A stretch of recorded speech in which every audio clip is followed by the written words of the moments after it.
কত টাকায় বিক্রি হলো শিরদাঁড়া? উত্তর দেবেন তৃণমূলের প্রতিকুর রহমান। মেরুদণ্ডের কোনো দাম নাও থাকতে পারে, কিন্তু এই মেরুদণ্ড বিক্রি নয়। মেরুদণ্ড বড় করে লেখা আছে নট ফর সেল।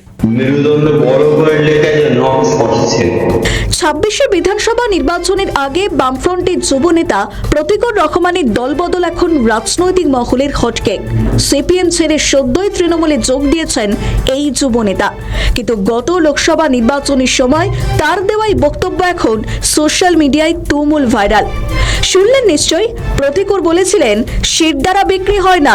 এখন তিনিই দল বদলে তার চরম বিরোধী শিবিরে উপস্থিত হয়েছেন। এমনকি 24শে লোকসভা নির্বাচনে সবচেয়ে সাহস দেখিয়ে তিনি যার বিরুদ্ধে নির্বাচনের ময়দানে লড়াই করেছিলেন, তার হাত থেকে তৃণমূলের পতাকা তুলে নিয়েছেন নবীন এই বাম নেতা।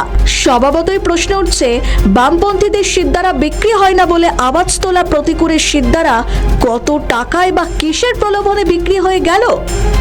রাজ্যে বিধানসভা নির্বাচনের আর মাত্র কয়েকদিনই বাকি, আর এই মুহূর্তে রাজ্যে ভোটার তালিকার নিবেশ সংশোধনী নিয়ে জোরদার তরজা চলছে।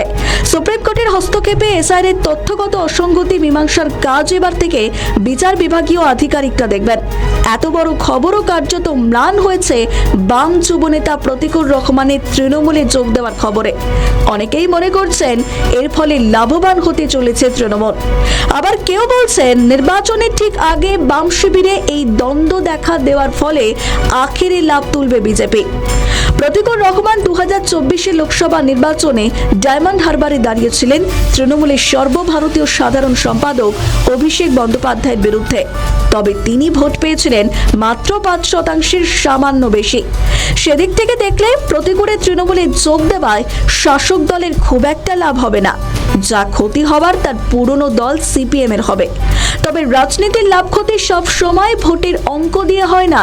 ওয়াকিবহুল মহলের একটা অংশ মনে করছে প্রতিকুর রহমানকে কার্যত ছিপ ফেলে তুলেছেন তৃণমূল সাংসদ অভিষেক বন্দ্যোপাধ্যায়। কারণ বামেদের দখলে থাকা সংখ্যালঘু সম্প্রদায়ের ভোট কখনোই রামেদের বা বিজেপির ইভিএমে যাবে না, কিন্তু সংখ্যালঘুদের মধ্যে যারা বামফ্রন্টের সমর্থক তাদের ভোট তৃণমূলে আসতেই পারে, আর সেই চেষ্টাই করলেন অভিষেক বন্দ্যোপাধ্যায়। ওয়াকিবহুল মহলের দাবি প্রতিকুর একে সংখ্যালঘু, অন্যদিকে যুব সমাজের জনপ্রিয়। অপরদিকে এই মুহূর্তে তৃণমূলের সংখ্যালঘু নেতাদের মধ্যে যারা একটু শীর্ষস্থানে রয়েছেন, যেমন ফিরহাদ হাকিম, সিদ্দিকুল্লাহ চৌধুরীদের জনপ্রিয়তা কার্যত তলানিতে।